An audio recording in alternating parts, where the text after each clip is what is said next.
makeup la máa sọ̀rọ̀ lónìí. Èmi tí mo bá yín sọ̀rọ̀ kí èmi gangan mi mọ̀ makeup lọ títí. Mi tẹ́ wò yìí, wọ́n máa ń gbé mi jókòó kún ni. Ìyẹn fi yé mi pé kì í ṣe pé èmi nìkan mo fẹ́ kọ́kọ́ ẹnì kankan lè fẹ́ kọ́ nǹkan lẹ́nu mi gan fúnra mi gan. Mo máa rí nǹkan kọ́kọ́ àbí méjì. Bí mo yìí sọ fún yín tẹ́lẹ̀ pé èmi gan fúnra mi, èmi gan iṣẹ́ ni tó mọ̀ lọ títí. Ìdí ní pé kí n gbé àlejò mi wá èèyàn tí mo mọ̀ pé iṣẹ́ nǹkan tó fi ń ṣiṣẹ́ ni. Ẹ dẹ̀ mọ̀ pé ní ìdí iṣẹ́ ni. Èèyàn tí ń mọ ni lọ́lẹ̀ èèyàn sọ pé nǹkan báyìí ẹni you are good at it sọ̀rọ̀ lé mi. So ẹ lè blame mi pé mi mọ̀ bó ṣe ń kun ojú mi mọ̀ bó ṣe ń kété. Bọ́ ara ẹ̀ náà nìyẹn yẹ ká máa look good. Torí náà la ṣe ní ìròyìn bí. Àwọn tó máa bá wa sọ̀rọ̀ bí báyìí lónìí. Ẹ̀yin èèyàn mi tẹ́ wà ní ẹ ṣàjókòó kẹ́ enjoy show yìí lónìí. Ẹ jẹ́ fojú àlejò mi hàn fún yín. Àlejò mi ẹ kú dédé àsìkò yìí. Àwa nìyẹn. Ojú yín gan bling bling. Happy sùúrù. Ẹ bá ń káwọn ara lé. Mo kí gbogbo ara lé o, gbogbo ẹ̀yin tẹ́ ń wò wá. Mo kí yín. A kú dédé àsìkò yìí. A ti mọ̀ kí ti Yorùbá lẹ́yìn bá àwa ti kó labádé. Bẹ́ẹ̀ gbogbo ẹ̀yin ara lé o. Ẹ̀yin tẹ́ ẹ ti rí pé àwọn mídẹ̀mídẹ̀ làwọn àlejò wa. Kí lorúkọ yín sórúkọ yín fáwọn ará. Orúkọ mi ni Omidan Adébímpé Òjòadé. Lẹ́yìn ọ̀sẹ̀ gbọ́dọ̀ sọ Omidan. Ẹ̀yin ara lè má pè mí fún nọ́mbà wọn fún ìyẹn o. Ẹ ti wọ́n ní Omidan. Omidan yẹn ó lè jẹ́ Omidan sí síbọ̀ tó sì wà ní táwọn ọ̀bọ̀ ẹ má sọ pé mo fẹ́ nọ́mbà ẹ̀yin tẹ́ bá ní nǹkan bí nǹkan tó máa jọ sọ̀rọ̀ lónìí ní kẹ́pẹ́ mi o. Ẹ wo ìgbọ́lẹ̀ tí ń ṣiṣẹ́ makeup mi. Ó ti tó bí ọdún 3 sí 4. Ohun tí mo fẹ́ láyé àwa èèyàn tó ń wò mí nílé gbogbo èèyàn pátápátá ni pé a kì í mọ̀ nǹkan kan àìmọ̀ ìyàtọ̀. Wọ́n mọ̀ bí àwọn tó bá ti lẹ pupa mójú, tán lẹ dúdú, tán lẹ green, tán lẹ oríṣiríṣi mójú, àwọn yẹn ni wọ́n makeup.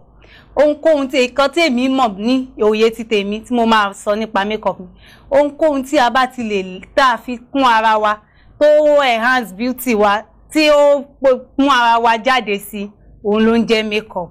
Nǹkan tí mo lè sọ díẹ̀ nípa makeup. Ẹ sọ̀rọ̀ lẹ́yìn kan ẹni àrùn orúkọ ẹni tó bá ti kun ojú tó ti kun ojú tó ti lẹ pupa.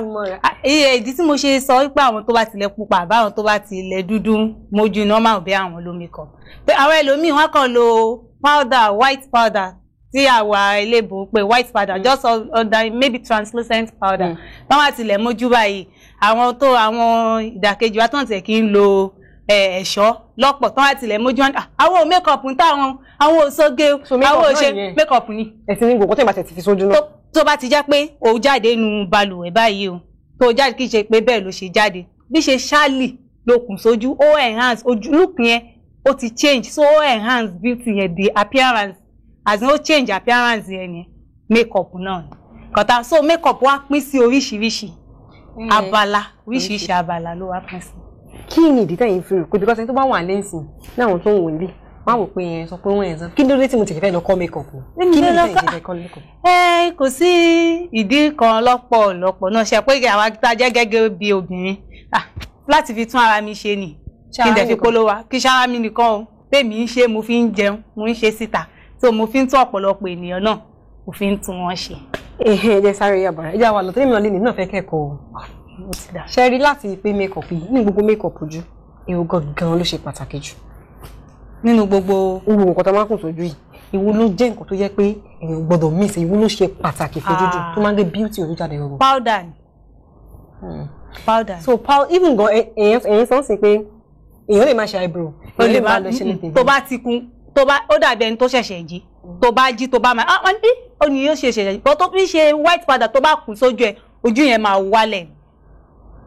Látọ̀ sí pé powder kí lẹ́yìn fi ìpè yẹ kóbìnrin fi ṣe kátẹ́wá yọ ọkọ̀ ṣe powder tí ẹ̀ ń sọ yẹn àdéṣọ́ ńlá àwọn tó jẹ́ pé wọ́n rí lè gbádùn makeup mo kàn sọ fún obìnrin tó jẹ́ pé like makeup tó wù pé yes I want to look good kí ni ẹ fi ìpè yẹ gbọ́dọ̀ kọ̀ọ̀kan kọ́ bó ṣe ń ṣe.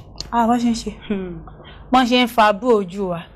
Kìí ṣoríṣorí àwọn kan ní ṣoṣo. Òun gan ló ṣe kókó pé bó bá ṣe fà gẹ́lẹ́ ló ṣe máa rí ló máa ń change look ló máa ń change wa ẹlòmíì ṣe pé oríṣiríṣi faces ló wà. Ìrẹ̀dí tí mo lọ gangan lẹ́sẹ̀sẹ̀ mẹ́nu bà yẹn.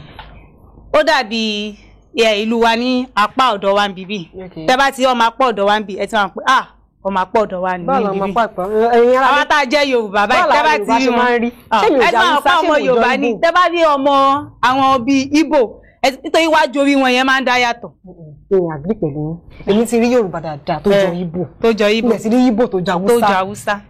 Nǹkan tó mi feel ni pé shape ojú oníkálukú ló matter. Ló matter. So then sọ sí pé báwo lè ṣe lè differentiate shape yẹn ṣé bí ẹni tó ní round face ẹni tó ní oblong face exactly báwo ló ṣe lè ya eyebrow. As a